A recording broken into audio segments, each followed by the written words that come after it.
let's head to the voicemail of Truth and Reason. This one about that game against Falcons.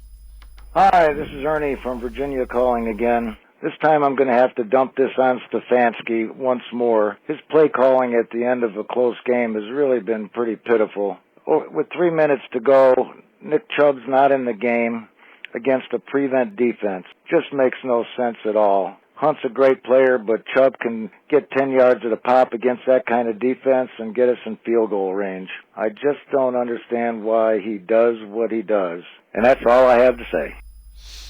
As always, appreciate it.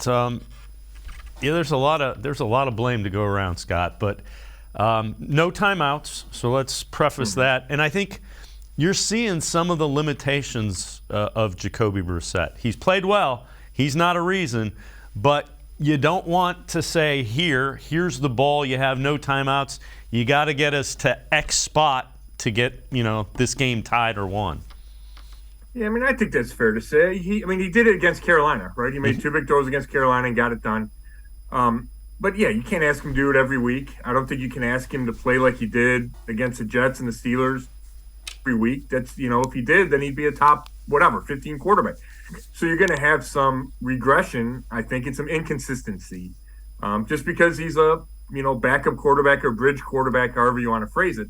The caller's point about Kevin Stefanski, I had some issues with the play calling, mostly inside the 5. When you get to the last 2 minutes, at the screen, he had a screen down up to Kareem Hunt that I think would have worked, but the timing was off, and then Joe Bitonio gets called for an eligible man downfield. And it's tough to call plays in that situation. I understand fans think, man, you got to have Nick Chubb on the field. They haven't had Nick Chubb on the field in that situation in 3 years. It's Kareem Hunt. That's what they go to. They go to Kareem Hunt in the 2-minute drill, because that's how they practice it. He's a better receiver than Nick Chubb. He's probably a better pass protector than Nick Chubb, and that's a role that Kareem Hunt is good at, and he can get 10 yards a pop too. So I don't really agree with the criticism there, the personnel criticism. I think Kareem Hunt is fine in that situation.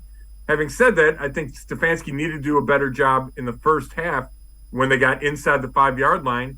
They had 3 drives down there, and they wound up with 10 points, and you need more than that. You probably need 17 points, and that could have been the difference in the game.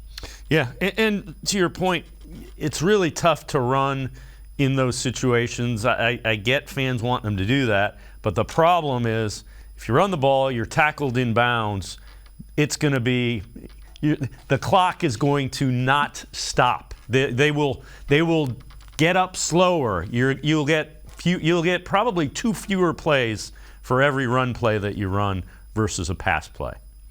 Yeah, that's a great point. I mean, I don't know if it's, is it 28 seconds as opposed to a pass could be 18 seconds, even if it's in bounds. The coaches know those numbers. And, if you're getting 15 yards a pop, then it doesn't matter. But what if he gets tackled for a 2-yard gain? Then you got to bring all the receivers back.